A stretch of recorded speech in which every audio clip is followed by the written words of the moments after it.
오늘은 전 세계에 있는 대부분의 교회들이 함께 드리는 종교개혁 주일입니다. 종교개혁 주일이 뭐냐에 대해서 아마 여러분들이 이런저런 기독교인이기 때문에 들으셨을 줄 알지만 간단하게 종교개혁에 대한 배경의 말씀을 드리는 게 여러분들이 조금 말씀을 이해하시는 데도 도움이 되지 않을까 생각해서 간단하게 말씀을 드립니다. 1517년 10월 31일 독일의 그 비텐베르크 성당 문 앞에 말틴 루터라고 하는 당시에 천주교 사제였고 신학자였던 사람이 95개 조항의 질문서, 논제를 붙입니다. 이게 이제 유럽의 종교개혁에 이제 뭐라 그럴까요? 커다란 불을 당긴 그런 사건이었죠. 왜 말틴 루터가 이런 카톨릭 교회를 향하여 질문, 논제를 하게 되었는가에 대한 건 그때 당시에 카톨릭 교회가 어떤 상황이었는가에 대한 이해를 하지 않으면 이해가 잘 되지 않습니다. 여러분이 잘 아시는 대로 예수님 돌아가시고 난 다음에 100년, 200년, 300년 이 기간이 기독교가 하나의 종교로 자리를 잡고 그 다음에 신학적으로 정립이 되고 그리고 성경이 정경으로 정식 성경으로 만들어지게 되는 이런 많은 사건들이 있었습니다. 그리고 지금 우리가 사용하는 사도신조나 이런 중요한 신조들이 그때 다 만들어졌죠. 그때는 교회를 가리켜 카톨릭 교회라고 불렀습니다. 카톨릭이라고 하는 말은 우주적인이라는 뜻이에요. 그러니까 전 세계에 종파가 없고 그냥 교회는 하나, 카톨릭 교회였습니다.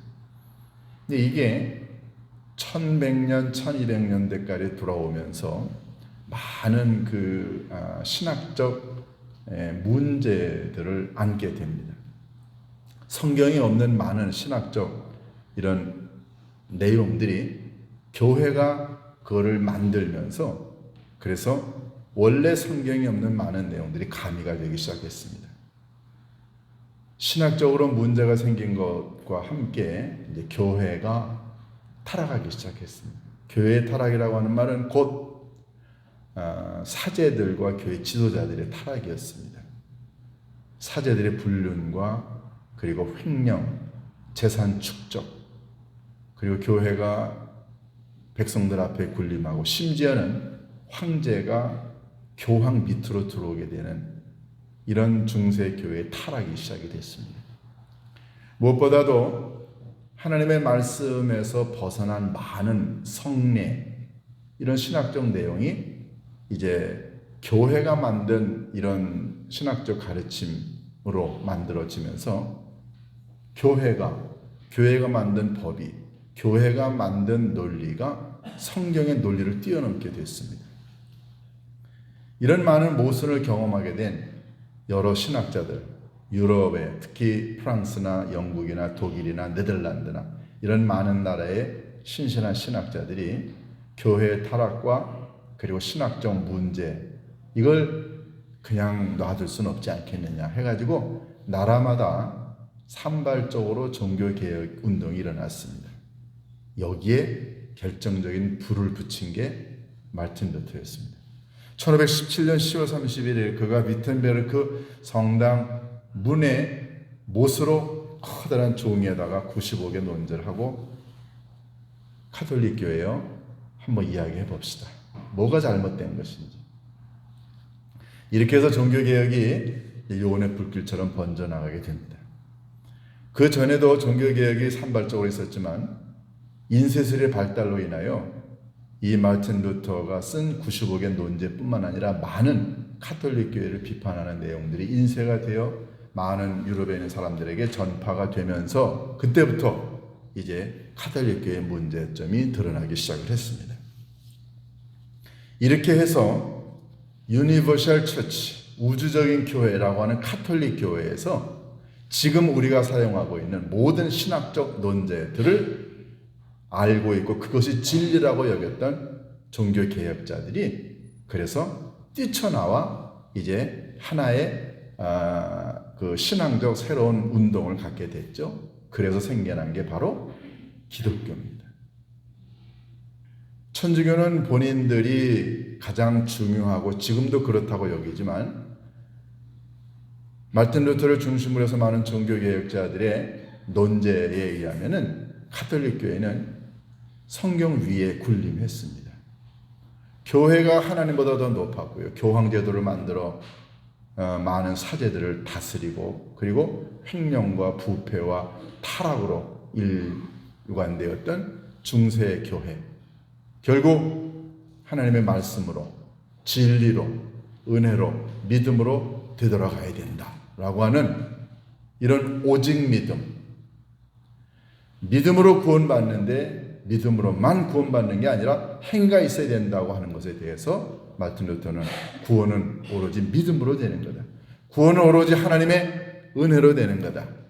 그리고 오로지 성도는 하나님의 말씀만 가지고 산다. 솔라 스크립투라 오직 성경, 솔라 피데 오직 믿음으로, 그리고 오직 하나님의 은혜로 솔라 그라치아, 이런 여러 가지 사상을 가지고 종교개혁자들이 종교개혁을 하게 됩니다. 이 모든 내용들은 지금 우리 기독교가 진리로 인정하는 것들이죠. 그때 당시 로마 카톨릭 교회는 이런 것들에다가 교회가 만든 여러 가지 법을 그리고 성례를 가미하게 되었습니다. 우리는 우리들 스스로를 개신교라고 부르지 않습니다. 혹시 기독교인들 가운데 우리는 개신교고 구교고 이렇게 얘기하는 건 우리들 스스로를 비하하는 거죠. 우리는 개신교인이 아니고 우리는 프로테스탄트가 아니고 우리는 기독교인입니다. 그러면 여러분과 제가 믿고 있는 우리 기독교의 진리와 카톨릭의 가르침은 얼마나 다른가요? 근거는 성경에 있습니다. 성경으로 되돌아가면 되죠. 성경에 있는 것만 믿으면 됩니다. 성경의 가르침만 따르면 됩니다. 그런데 천주교는 성경의 가르침 이외에 수없이 많은 가르침을 덧붙였고요. 기독교는 오로지 성경만 가르칩니다. 그래서 솔라 스크립트라 오직 성경. 마틴 루터와 종교개혁자들이 그토록 강조했던 건 바로 하나님의 말씀으로 돌아가야 한다는 것이었어요. 이런 의미에서 1517년부터 시작이 된 종교개혁 운동이 이제 여온의 불길처럼 유럽을 지나 1600년대, 1700년대로 넘어오면서 미주로 건너오고 그리고 그 신앙이 이어져 우리나라에도 130년 전에 기독교 복음이 들어오게 되었습니다.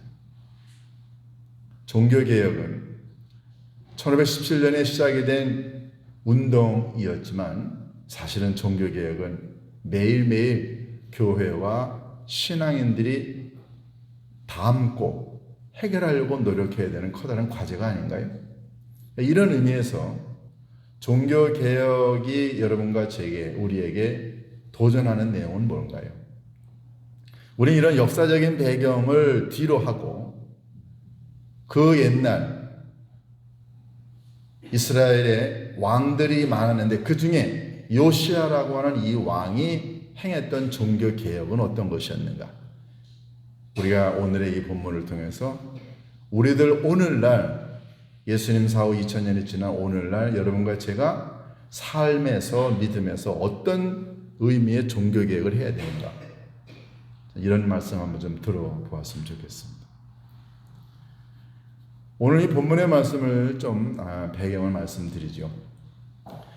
남왕국 유다의 왕이 20명이 있었습니다. 그 중에 16대 왕이었던 요시아 왕이 있죠. 이 사람의 할아버지가 우리가 잘 아는 히스기야 왕입니다. 근데 히스기야 왕은 상당히 하나님의 마음에 합한 신실한 왕이었어요. 이스라엘의 20명의 왕 중에 뭐라고 그럴까요? 정직하게 행하여 라고 하는 말을 들었던 왕이 20명 중에 8명밖에 되지 않습니다. 근데 그 중에서도 다윗의 모든 행한 길로 행하고 좌로나 우로나 치우치지 않은 왕이었다라고 하는 사람은 3명밖에 없습니다. 대부분의 왕들은 다 하나님의 말씀과 뜻에서 벗어난 악행을 저질렀던 왕이었죠. 그런데 히스기야 왕의 아들 아몬이 아버지 히스기야와는 정반대의 길을 걸었습니다. 그 전에 조상들의 왕들이 섬겼던 우상을 섬기고 악행을 저지르고 그리고 성전을 더럽히고 율법을 무시하고 이런 악행을 저지르는 아버지 아몬이 살해를 당하게 되자 이 요시야가 8살의 나이에 왕위에 오릅니다. 여러분 생각해 보세요. 8살이면 초등학교 1학년이에요. 1학년짜리가 왕이 되었다. 우습죠? 그런데 하나님은 이 어린 나이에 왕이 된 요시야를 혼자 정치하게 놔두지 않으셨습니다. 하나님 주변에 아주 귀한 일꾼들을, 신선한 사람들을 붙이셨죠. 역대기에 보면은 이 요시야가 8살의 왕이 되고 난 다음에 8년 후에, 그러니까 16살 때부터 종교개혁을 했다고 나옵니다. 역대기야 34장에 보면은 이런 구절이 있습니다. 왕이 우상을 다 타파하고, 그러니까 이스라엘의 타락의 결정적인 건 항상 우상 숭배였습니다. 우상 숭배를 하려면 뭘 없애야 되나요? 성전을 부수거나 성전을 무시하거나 율법을 무시해야 되고요. 그 다음에 그 자리에 우상을 가져다 놓는 겁니다. 이걸 누가 했어요? 이거 왕이 했습니다. 그러니 백성들은 말할 것도 없죠. 그런데 이 요시야가 어린 나이에 8살의 왕이 돼서 8년 후에 16살 때 첫 번째 종교개혁을 단행합니다. 성전 안에는 모든 우상을 타파하고 그리고 산당들을 부숴버립니다. 이제 이게 종교개혁의 시작이었어요. 그러니까 종교개혁이라고 하는 말의 가장 중요한 주제는 우상을 없애는 겁니다. 여러분이 요즘에 우상 갖고 있나요? 여러분 뭐 집에 뭐 이상한 거 만들어 놓고 그러나요? 요즘 그렇게는 하지 않죠. 그러면 요즘의 우상은 뭔가요? 우리가 추구하는 세상의 쾌락이나 명예나 아니면은 돈이나 뭐 이런 것들이 우리들의 우상일 수 있죠. 요시야는 그걸 알았습니다. 그래서 그때부터 시작된 이 종교개혁 언제 꽃을 피우게 됐냐면은 그 후 다시 8년 후, 그러니까 16살 지나고 8년 후 24살 때였습니다. 그가 하나님부터 많은 은혜를 받았죠. 종교개혁을 해야 결국은 이 나라 이 백성이 남왕국 유다가 살아남을 수 있는 유일한 길은 그것은 하나님께로 돌아가는 길이다. 종교개혁을 하는 것이라고 생각했죠. 그래서 그가 대제사장과 그리고 서기관들 그리고 성전을 다시 재건하는 일을 논의를 합니다.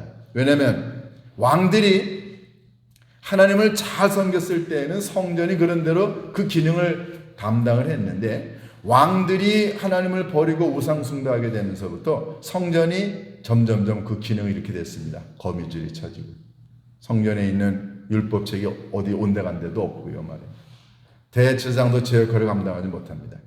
그래서 어느 날 요시야가 24살 되던 때, 그가 왕위에 오른 지 18년 되던 때에 제사장과 서기관들과 이런 기술자들을 불러다가 우리 성전을 재건합시다. 성전을 정리합시다. 명령을 내립니다. 그때 백성들이 자원해서 은이나 금 같은 이런 물품 것들을 가지고 와 하나님께 헌금을 합니다. 왕이 그 모든 것들을 다 가지고 이제 성전 재건하는 기술자들을 불러서 돌도 다시 쌓고 그리고 벗겨진 모든 것들도 다시 입히고 나무도 새로 하고 이런 명령을 내립니다. 이게 우리가 읽은 구절에 다 앞절에 나오는 내용들이에요. 이렇게 해가지고서는 이제 대제사장이 성전을 재건하는데 놀라운 발견을 하나 하게 됩니다. 그게 뭐냐면 오랫동안 방치되었던 율법책을 발견을 합니다. 여러분, 율법책은 어디 있어야 되는 건가요? 율법책은 성전의 지성소에 있는 법궤 옆에 있어야 됩니다. 그런데 성전이 제 역할을 감당하지 못하니까 이 법궤가 어느 엉뚱한 곳에 방치되어 있었습니다. 대제사장 hil기야가 왕의 명령을 받고 성전을 정리하다가 이 율법책을 발견한 거예요. 이걸 서기관 사반에게 가지고 갑니다. 이 서기관 사반이 그거를 읽고 왕에게 가져가서 왕 앞에서 다시 읽습니다. 요시야가 그 서기관 사반이 율법책을 읽는 그 순간 그 말씀을 듣고 너무너무 감동이 되어서 은혜가 되어서는 자기 옷을 찢었어요. 그리고 백성들을 불러다가 이야기합니다. 하나님의 말씀을 들으라. 왜 우리 백성이 지금 죄악을 범하고 있고 하나님께 되돌아가야 되는 이유가 뭐고 그리고 어떻게 하는 것이 우리 민족의 살아갈 길인가를 한번 들어보자. 이렇게 해서 종교개혁이 본격적으로 시작이 된다는 그 이야기. 오늘 우리가 읽은 내용 다입니다. 여러분, 왜 요시야는 종교개혁을 하면서 성전 수리부터 시작을 했을까요? 여러분, 성전은 하나님의 임재를 상징하는 장소입니다. 지금 이 교회에 하나님이 계신가요? 보이나요? 안 보이잖아요. 그런데 성전은 하나님이 계시는 장소지요. 하나님의 어떤 한 장소에 물리적으로 존재하지 않지만 적어도 구약시대의 성전은 하나님의 현존과 임재를 상징하는 곳이었습니다. 그러니까 이스라엘 사람들이 하나님을 만나려면 성전에 가야 된다고 생각을 했어요. 그런데 그 성전이 오랫동안 방치되었습니다. 왜요? 왕들이 우상을 숭배하니까 전국에 산당을 지어놓고 거기에 아세라, 무슨 바알 신전, 바알 우상 이런 것들 수도 없이 많이 만들어 놓으니까 성전이 성전으로서의 역할을 감당하지 못한 거예요. 그러니까 방치가 됐습니다. 그러니까 녹이 슬고 무너지고 삭고. 요시야 왕은 이스라엘 백성들이 하나님께로 되돌아가려면 제일 먼저 해야 되는 것이 성전 수축, 성전 재건, 성전 수리라고 생각을 한 거죠. 성전이 방치가 되었다는 말은 무슨 의미인가요? 하나님 필요 없습니다. 성전에 하나님이 계시지 않아도 돼요. 아니, 우리 성전까지 갈 필요도 없습니다. 얼마나 우리 주변에 산당들이 많은데 거기 가면은 우상들이 얼마나 많습니까? 하나님의 자리를 우상이 대체하고 있어요. 그러니까 사람들이 솔로몬 성전에 갈 필요가 없습니다. 그러니까 방치가 되는 거죠. 여러분과 제가 신앙생활하는 동안에 하나님이 도와주지 않아도 내 능력, 내가 머리가 좋아요. 내가 남들보다 똑똑해. 내가 돈도 많고 경험도 많고 젊고 하나님 도와주지 않아도 얼마든지 나 잘 살 수 있어요. 라고 생각하면 하나님의 자리를 우상이 대체하는 것 아닌가요? 제가 여러분에게 묻겠습니다. 하나님이 여러분의 영혼과 삶의 주인인가요? 아니면 우상인가요? 여러분 이거 우리 솔직하게 대답해야 됩니다. 그러니까 요시야는 그걸 알았던 거예요. 하나님을 도외시하고 하나님을 무시하고 하나님 도와주지 않아도 잘 먹고 잘 살 수 있다.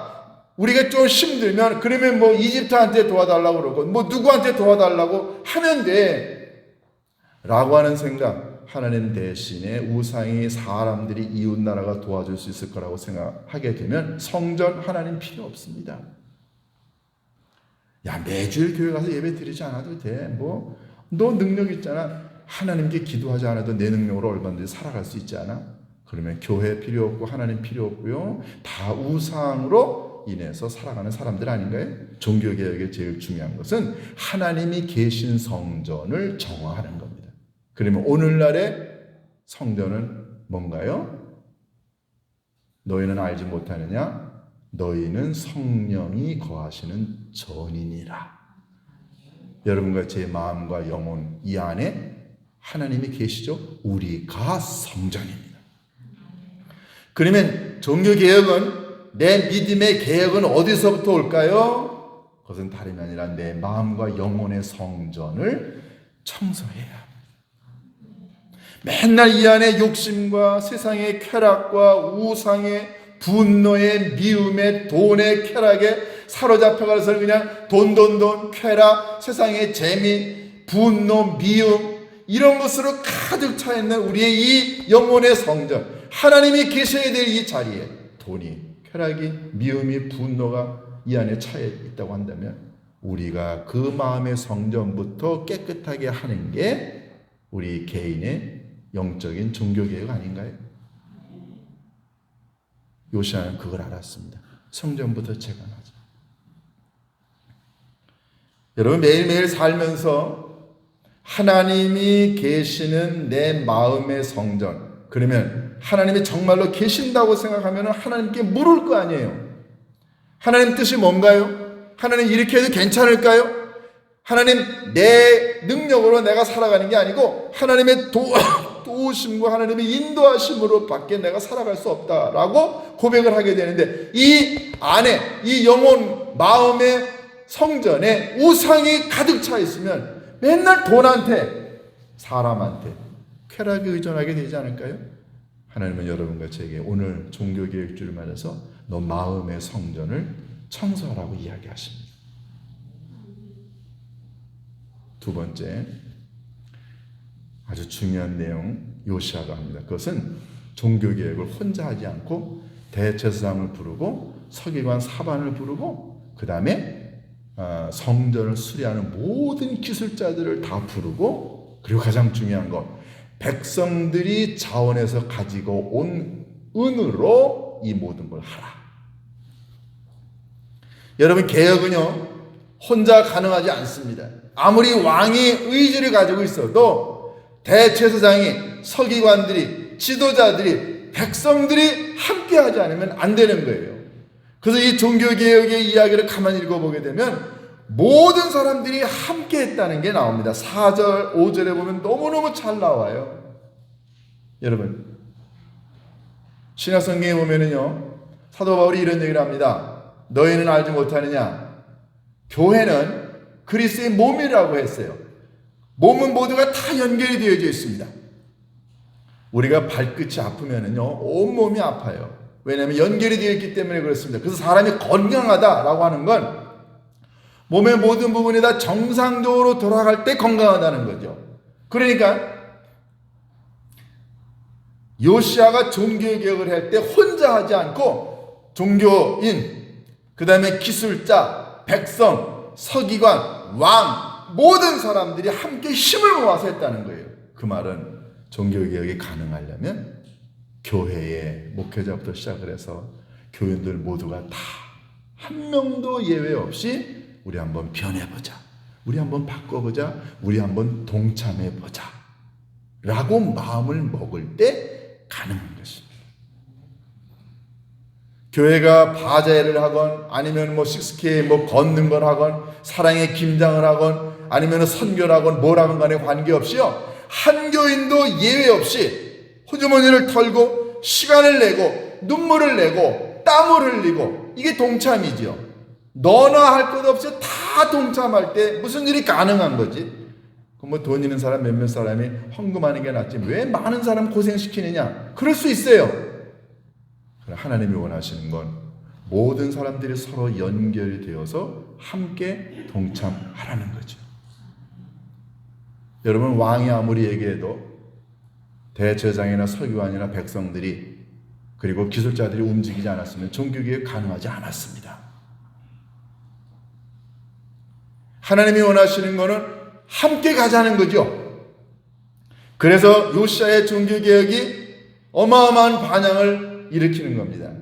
왕이 솔선수범해서 나가고 종교 지도자들이, 기술자들이, 백성들이 자원해서 이런 재물을 가지고 와 그걸 가지고 종교개혁을 일으키는 아름다운 일. 오늘날 우리 교회가 이 말씀을 받을 때 우리는 어떻게 받을 수 있나요?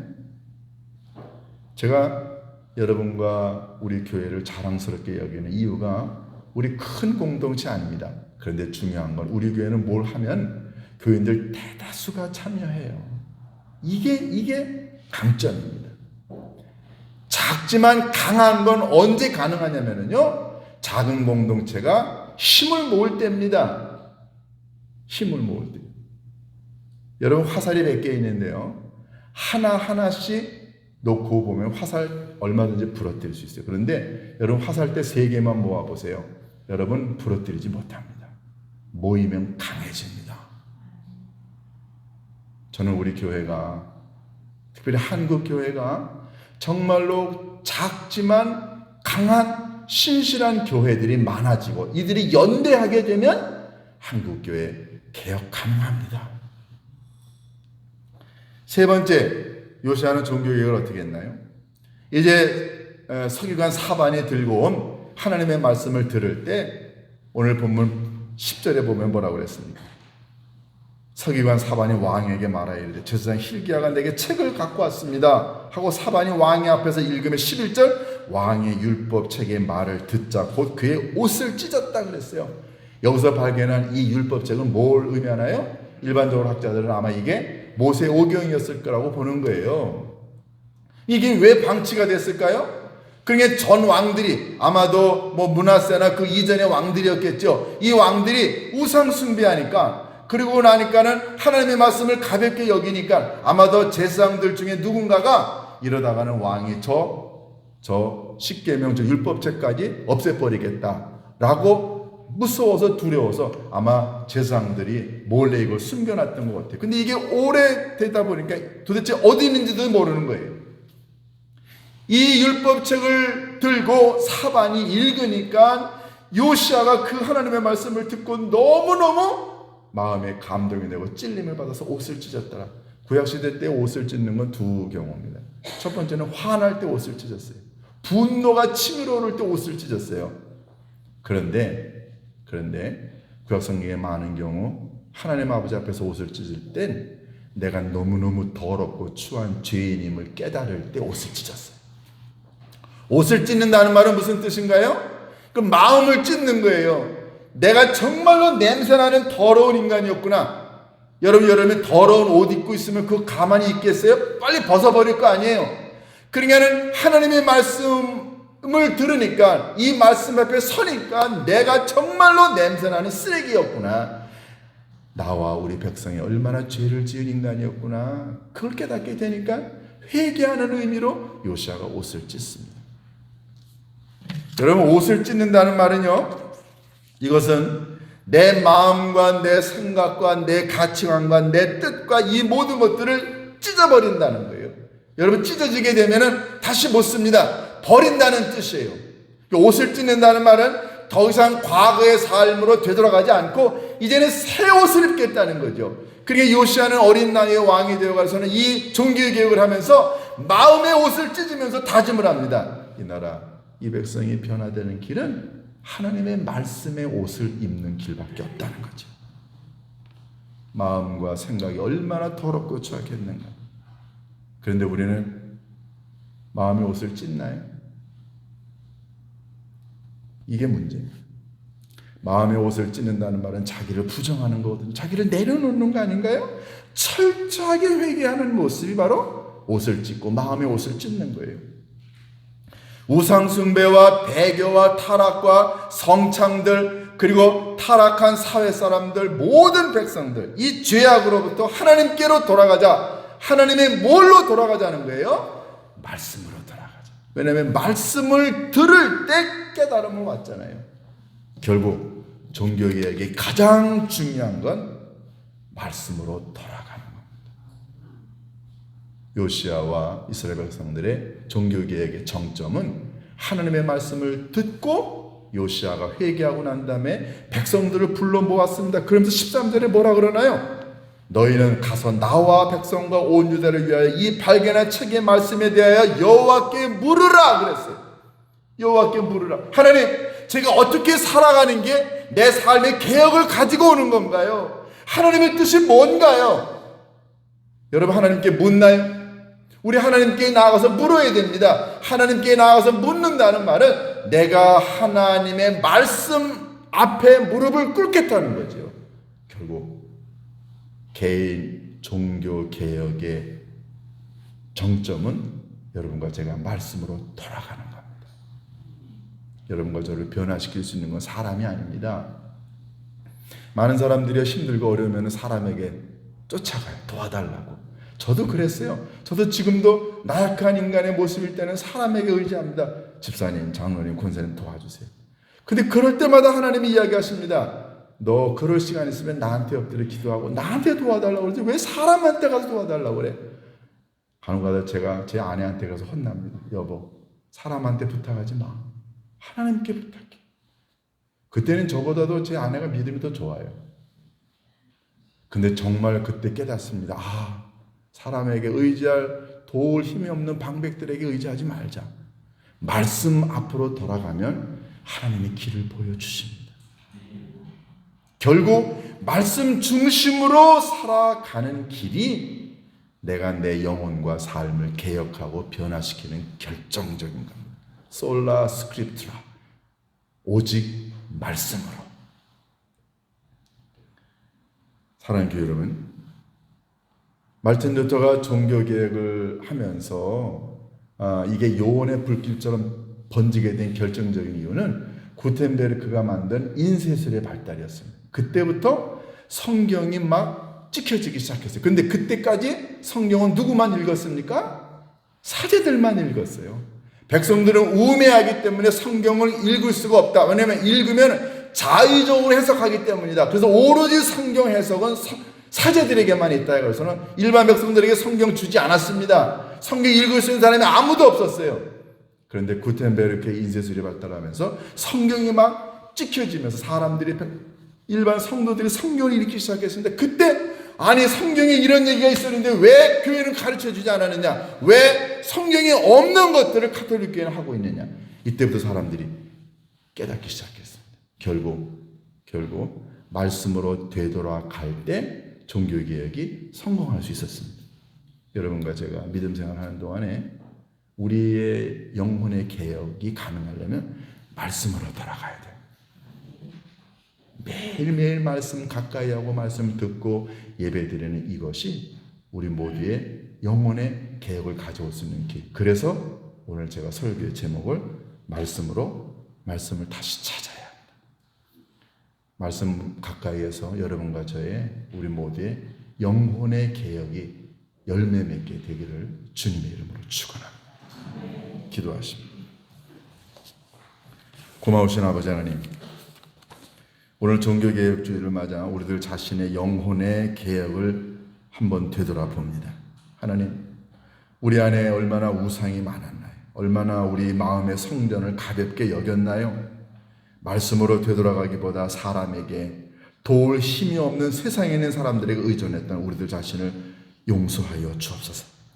말씀만이 능력과 말씀만이 힘이 있고 말씀만이 미래를 보장하고 말씀에만이 희망이 있음을 깨닫게 인도하여 주옵소서. 그래야 이 말씀과 더불어 우리들의 영육간의 삶이 개혁을 가져오는 아름다운 역사를 경험하는 저희들이 되게 인도하여 주옵소서. 예수님의 이름으로 기도합니다.